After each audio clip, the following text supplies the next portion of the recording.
Hello friends, welcome to यज्ञ investment academy. आज एक क्विक वीडियो आपके लिए लेके आए हैं। एक इवेंट बेस्ड वीडियो है on GMM Pfaudler. Again retail investors का एक अच्छा स्टॉक है जो काफी रिटेल इन्वेस्टर्स लाइक करते हैं। आज उसमें लोअर सर्किट लगा, 10% डाउन था, ट्रेडिंग बंद हो गई उस वजह से। तो क्या हुआ एग्जैक्टली और is it a negative news, some big negative news कि आपको निकल जाना चाहिए या फिर कोई प्रॉब्लम नहीं है, लॉन्ग टर्म स्टॉक है या नहीं है, उसके बारे में थोड़ा डिस्कस करेंगे और देखेंगे कि एग्जैक्टली वो न्यूज कितनी ज्यादा नेगेटिव है और क्या इशू है एग्जैक्टली और क्यों उसमें इतना बड़ा नेगेटिव -10% मतलब लोअर सर्किट लगा है। So Parimal is also with me on this discussion. मैं एक प्रेजेंटेशन शेयर करता हूँ कि एक ओएफएस आया है और उसके बाद ही ये सारा इवेंट हुआ। तो आपको मैं प्रेजेंटेशन शेयर करता हूँ एंड परिमल के थॉट्स लेंगे उस पर। Parimal, hope you can see my screen. Yes, yes, I can see. या सो परिमल, अभी आपको पता ही होगा कि एक जीएमएम फॉडलर का ये एक ओएफएस ऑफर फॉर सेल आया है। तो ऑफर फॉर सेल का जस्ट एवरीवन को बता दूं कि ऑफर फॉर सेल होता है कि जब प्रमोटर अपना स्टेक बेचता है और वो पैसा कंपनी के पास नहीं जाता, वो प्रमोटर के पास अपना पैसा हो जाता है। So it is like you selling a share. जैसे आप शेयर बेचते हो तो आपका पैसा है, तो ऐसे ही ऑफर फॉर सेल प्रमोटर लेके आते हैं और जिनका पैसा अपने पास जाता है। तो वैसे ही प्रमोटर लेके आए हैं ये ऑफर फॉर सेल, जिसमें they are coming with a discount of 33% of closing price. तो परिमल, इसके ऊपर आपके कमेंट्स चाहिए कि इतना जबरदस्त क्यों दे रहे हैं। तो आई थिंक ये जीएमएम फॉडलर का Tesla moment, I think Manisha ने ट्वीट किया था ना आज, मनीषा ने सुबह I think exactly. Tesla moment. तो बट टेस्ला में तो आई थिंक जो हमारे टेस्ला के प्रमोटर है इलॉन एलॉन मस्क, मस्क। तो वो मतलब हंसते रहते हैं ये सब चीजों पे। He doesn't believe in all those things, right. So that's why. But यहाँ तो एक्चुअली साइलेंट वे से प्राइस मतलब बोला गया इनडायरेक्टली कि भाई बहुत ज्यादा ओवर वैल्यूड लग रहा है। 3500 पे भी हमें काफी अच्छा प्राइस लग रहा है if we are selling, and which is nothing negative. I think जब हम अपने स्टॉकोमीटर प्लस के पेज पे जाएंगे तो वहां पे वैल्यूएशन पॉइंट ऑफ व्यू से भी थोड़ी चीजें डिस्कस करेंगे। राइट। बट यहाँ पे जब ये पर्टिकुलर कंपनी 6,900 रुपीज टच करके 3,500 पे अगर ऑफर फॉर सेल आता है, अच्छा, राइट। ये जो 6,900 पे गई थी 6,900 रुपीज, उसके पीछे का रीजन ये था कि जीएमएम फॉडलर अपने पेरेंट कंपनी को खरीदना चाहता है या फिर राइट। उसमें अपना स्टेक बढ़ाना चाहता है। एग्जाम्पल के तौर पे लोग बोले कि भाई ये एग्जैक्टली क्या स्ट्रक्चर है, इसका स्ट्रक्चर मतलब समझाता हूं मैं आपको। एग्जाम्पल है बजाज फिनसर्व, एग्जाम्पल है, मतलब आई एम नॉट सेइंग कि Bajaj finance is going to acquire Bajaj Finserv या फिर स्टेक। तो बजाज फिनसर्व का जो बिजनेस है उससे कई मतलब एक्चुअली उसका जो बिजनेस दिखता है वो बजाज फाइनेंस की वजह से दिखता है। So it's like Bajaj finance बोल रहा है कि I will go and buy stake in Bajaj Finserv, right. So it's a cross holding kind of thing. So वो एक न्यूज आई। सो इट शोज कि भाई आपकी जो सब्सिडरी है, इंडियन सब्सिडरी है, ग्लोबल कंपनी की सब्सिडरी ग्लोबल कंपनी से भी बड़ी अगर नजर आती है, so that is a good sign. तो उनको लगा ट्रू। कि भाई so this shows the potential of this particular company, तो मार्केट ने उसको बहुत पॉजिटिवली लिया। अब मार्केट ने लिया पता नहीं, बिकॉज जब शेयर होल्डिंग पैटर्न डिस्कस करेंगे तो वहां पे एक्चुअली रिटेल इन्वेस्टर्स ने बहुत पॉजिटिवली लिया, या फिर पीएमएस का एक काफी फेवरेट स्टॉक रहा है ये। हाँ। सौरभ मुखर्जिया ने भी हाँ। बहुत बार इस पर्टिकुलर स्टॉक के बारे में बोला है। अगर कंपनी के बारे में बात करेंगे गौरव, तो फार्मा एंड स्पेशलिटी केमिकल, ये दोनों इंडस्ट्रीज जिस तरीके से चली है तो उसका एक बहुत बड़ा बेनिफिट इसको राइट। होता है, बिकॉज ग्लास फर्नेस वगैरह वो सारी चीजें जो डेलिकेट चीजें चाहिए फार्मा और स्पेशलिटी केमिकल्स को, तो ये कंपनी प्रोवाइड करती है। So business point of view से मुझे लगता है there is no problem with the company. True. Now the problem lies with the valuation, तो वो बाद ट्रू। में डिस्कस करेंगे। बट यहाँ पे कंपनी के प्रमोटर्स को लगता है भाई 3500 रुपए ये काफी सही ऑफर है, उससे वो 1400 करोड़ रुपए का स्टेक सेल कर रहे, 1433 करोड़ 33 करोड़ रुपीज। का। अब यस। यहाँ पे जो बाइंग करने वाले, जो objective of using these funds, अब वहां पे कहीं कहीं चीजें ऐसे बातें हो रही है मीडिया में कि अर्जेंट नीड ऑफ मनी, वो एक रीजन बताया गया है। एंड प्लस अराउंड 200 करोड़ रुपए they are going to invest in that main company, उनकी जो right. US, I don't know US है एग्जैक्टली। या कहाँ, यूएस जो US US global American company है, American American, yes, Pfaudler American. Pfaudler global Pfaudler is company, तो हाँ। उसमें वो स्टेक लेना चाहते हैं, तो उसके लिए ये सारी चीजें की जा रही है। बट वो स्टेक तो 200 करोड़ रुपए का इक्विटी एंड डेट मिला के जो वो फंड करना चाहते हैं, तो बचा हुआ 1200 करोड़ रुपए वी डू नॉट नो कि राइट। वो क्यों कहाँ कैसे यूज होने वाला है। अब कौन कौन प्रमोटर्स है, जैसे कि फॉडलर इंक हुआ, millers machinery and Urmi Patel, ये सेलर्स है जो राइट। सेल करने वाले हैं यहाँ से। एंड वो अपना स्टेक भी जो है, आई थिंक वो नेक्स्ट स्लाइड में we can write. Go to the next slide. तो आज शुरू हो चुका है इसका ओपन ऑफर 22 एंड। तो ये स्टेक अगर आप देखोगे तो प्रमोटर्स अपना शेयर होल्डिंग 75% से 47% पे लेके आने वाला है। हाँ। पे थोड़ा सा डिटेल में बात करेंगे जब हम शेयर होल्डिंग पैटर्न डिस्कस करेंगे स्टॉकोमीटर प्लस पे। सो अब ये 28 ऑफ अगस्त को अनाउंस एक्विजिशन पेरेंट का जब हुआ तो वो एक यूफोरिया क्रिएट हुआ कि भाई क्या जबरदस्त, मतलब आई थिंक पोटेंशियल तो इसी कंपनी में नजर आ रहा है एंड ऑल दोस थिंग्स। सो 54% उन्होंने एक्वायर भी किया, अभी भी कुछ और ज्यादा और मतलब कभी पैसा लग सकता है तो they can again invest, but मुझे कोई लॉजिक ज्यादा समझ में नहीं आ रहा है। उसके पीछे का एक और एक रीजन मुझे लगता है कि जो इंडियन प्रमोटर है पटेल फैमिली, उसका स्टेक कम है कंपेयर टू जीएमएम मतलब फॉडलर यहाँ पे। तो शायद यहाँ और उनको समझ में आ गया होगा कि भाई अल्टीमेटली तो बिजनेस तो अपन ही कर रहे, जो पटेल फैमिली दी पटेल्स उनको लगता होगा। तो फिर वो आई थिंक थोड़ा पेसिफाई करने के लिए भाई आप आओ यहाँ पे एक्विजिशन मतलब स्टेक लो, सो दैट तो फीलिंग जो है वो कंप्लीट ओनरशिप की फीलिंग आनी चाहिए and there should not be any problem. That's what I feel, this is my inference. तो जिसमें $17.4 मिलियन की डेट फंड होगी एंड $10 मिलियन के एक्रूअल्स भी फंड होंगे यहाँ से। तो ये सारी चीजें परिमल ये भी तो है ना कि पॉकेट में तो रख ही रहे ना पैसा, अभी 17 प्लस 27 वो तो है। तो 1200 करोड़ रुपए का अभी भी पता नहीं चला है कि कहाँ पे क्या पैसा है, या अभी तक तो नहीं पता चला। अर्जेंट नीड ही ये मीडिया न्यूज चैनल्स वगैरह से पता चल रहा है, बट अर्जेंट नीड क्या होगी क्या नहीं होगी we do not know. So I think now let's go to the website investindia.in जहां पे हम जीएमएम फॉडलर का थोड़ा सा डिस्कशन करते हैं। So this is our website investindia.in। यहाँ पे जाके आप अलग अलग कंपनीज के एनालिसिस मतलब पूरा फाइनेंशियल डेटा देख सकते हो। If you are a Stockometer plus subscriber तो वहां पे ratings and all those things will also be there. यहाँ अगर हम देखेंगे तो 6,914 रुपीज का 52 वीक हाई स्टॉक का, 1300 रुपए 52 वीक लो है। तो आप समझ सकते हो रैली कितनी बड़ी है लास्ट 1 ईयर में।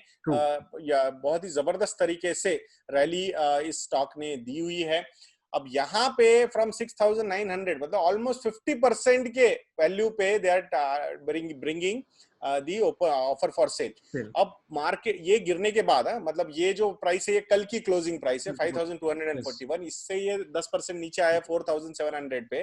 अब वहां पे कल का पी रेशियो था 120, आज का पी रेशियो होगा अराउंड 108 का समथिंग हो सकता है।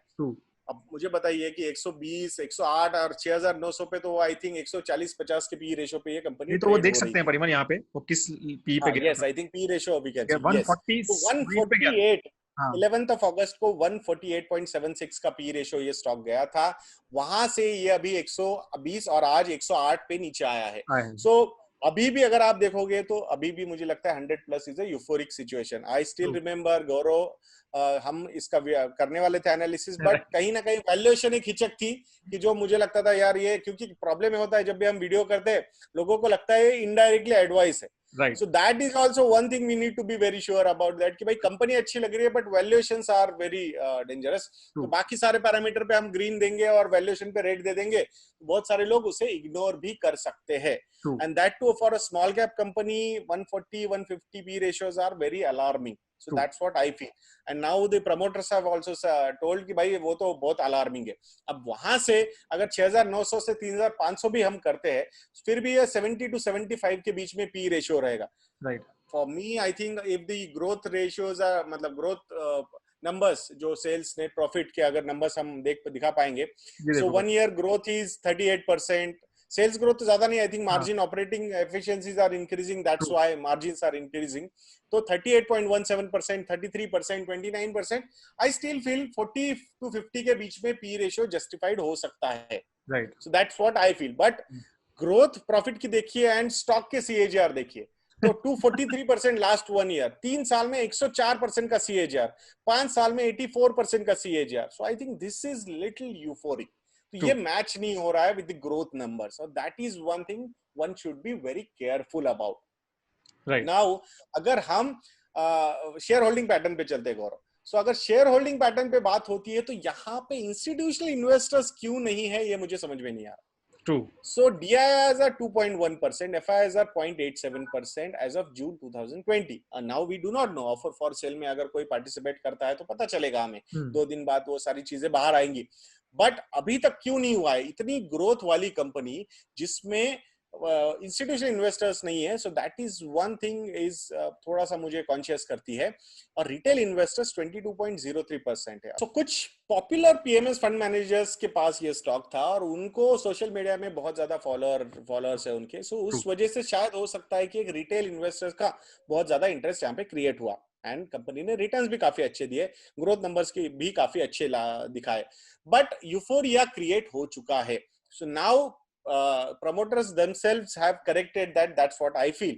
तो अभी देखेंगे आने वाले समय में ये कैसी सारी चीजें होती है। अभी कैसा है कि इसका जो प्रीमियम, एक्स्ट्रा प्रीमियम है वो शायद कम हो सकता है, because too many stocks will be in free float. True, in a way promoters ने ही 25% अगर नीचे लाया है अपना stake, more than 28%, I think 27-28%, तो वो कंप्लीटली फ्री फ्लोट हो जाएगा। And that is one thing कि वॉल्यूम्स अगर ज्यादा हो गए तो ऑटोमेटिकली सप्लाई ज्यादा है, डिमांड कम है, तो आई थिंक वो इम्पैक्ट स्टॉक पे रह सकता है। Now everything depends on how the results will come for this particular company. अगर रिजल्ट्स खराब आते हैं, because this is a very big event कि प्रमोटर ऑफर फॉर सेल ला रहा है and the money is not used for the business। True। ये बहुत खराब, और यहाँ पे अगर खराब चीजें हुई रिजल्ट्स वगैरह में, तो आई थिंक स्टॉक को बहुत खराब तरीके से पनिश किया जा सकता है। एक चीज तो पक्की है कि अगर आज 4700 पे है स्टॉक, तो और एक दो दिन ये लोअर सर्किट मार सकता है, because the offer is at 3500। So obviously everybody would like to go and buy at 3500, why one should buy at 4700? Everyone would want to sell it, right? People should be careful about. तो ये चीजें हमने देखनी बहुत ज्यादा important है as an investor also, ये देखना चाहिए। बाकी नंबर्स वगैरह में मुझे लगता है कोई प्रॉब्लम ऐसा ज्यादा है नहीं। ओवरऑल आप देख सकते हो सेल्स के नंबर, ग्रोथ के numbers, compounding profit growth numbers, stock का सीएजीआर भी आप देख सकते हो, भी सब काफी अच्छा है। यस, आरओसी वगैरह के नंबर्स भी काफी अच्छे हैं आई थिंक यहाँ पे, और काफी इंप्रूव हो रहे हैं, मतलब लास्ट 10 इयर्स में fuel see things are improve. Gaurav अगर ये आप बैलेंस शीट पे जाओगे, बैलेंस शीट है यहाँ पे अपने इसमें दिख रहा है एक बार ऊपर, हाँ, तो शेयर कैपिटल रिजर्व्स, तो यहाँ पे आरओसी के नंबर्स इंप्रूव हो रहे हैं। सो ओवरऑल अगर आप देखोगे liabilities are also increasing, reserves are also increasing. So overall I think this is a positive sign with growing capital. If the ROC numbers are increasing, ROE numbers are increasing, so that is a positive sign. I think मुझे वही लग रहा है ना, मुझे company के overall management वगैरह, business profile वगैरह के हिसाब से कोई प्रॉब्लम नजर नहीं आ रहा था। द ओनली प्रॉब्लम ये ऑफर फॉर सेल आया है, रीजन पता नहीं है, पूरा पैसा क्यों निकाला जाएगा इतना बड़ा। So that is one thing I think which is little question mark, and the institutional investors की holding इस कंपनी में क्यों नहीं है। So Absolutely. all these things I think people should be little careful about। और मैं बहुत keenly watch करूंगा इसके क्वार्टर के रिजल्ट जब नेक्स्ट आएंगे, तो उस पे भी एक एनालिसिस प्रेजेंट करेंगे हमारे सब्सक्राइबर्स। और एक ट्रिविया देता हूं मैं यहाँ पर कि परिमल, हमने ना ये वाला स्टॉक जो है ये हमारी शॉर्टलिस्ट में था, स्मॉल एंड मिड कैप की भी, जो हमने पोर्टफोलियो बनाया, मॉडल पोर्टफोलियो में, right, but it was not selected because of these reasons only which you told, कि एक तो क्या कहते हैं इंस्टीट्यूशनल होल्डिंग बहुत कम है, which was a red flag for us, and obviously the valuation was crazy according to us, 148 is what, हाँ, तो उस वजह से ही वो हमारा उसमें शॉर्ट लिस्ट में नहीं आया, बट मतलब वो फाइनल लिस्ट में नहीं आया, but it was in the short list because of the great growths and good ROC numbers. और फिर ऑब्वियसली द डिफरेंट, मतलब एक मोनोपोली टाइप है, 60-70% शेयर है मार्केट शेयर, राइट। सो उस सारी चीजों के and speciality chemical and pharma की भी काफी अच्छी बूम नजर आ रही है। तो आने वाले समय में हेल्थ केयर एक ऐसा सेक्टर रहेगा, वो एक बहुत बड़ा सपोर्ट हो सकता है जीडीपी के लिए। तो उस हिसाब से अगर आप देखोगे तो डेफिनेटली अच्छी चीजें नजर आ रही है, बट इतना सारी चीजें अच्छी होके भी प्रमोटर 3500 में बेच रहा है, so that is one thing I think is little worrisome, that's what I feel. True. So that is all guys we have on this analysis। GMM Pfaudler का एक पेंडिंग है, लाइक परिमल साइड की हमारा pending है। एक बार ये event हो जाए, इसका थोड़ा देख लेते हैं, तो आई थिंक एनालाइज करेंगे, एक दो क्वार्टर के रिजल्ट्स देख के भी आई थिंक रेगुलर अपडेट देते जाएंगे वहां। हाँ, तो उसके ऊपर एक अच्छे से स्पेशली तो स्टॉकोमीटर प्लस सब्सक्राइबर्स के लिए we will definitely do a detail analysis on this after 1 or 2 quarters results. So that is all we have a great time ahead. Do comment and like करना मत भूलना, ठीक है। और कमेंट आपको कोई क्वेश्चन है इसके ऊपर और भी, तो do comment on that as well. Thank you and have a great time ahead. जय हिंद।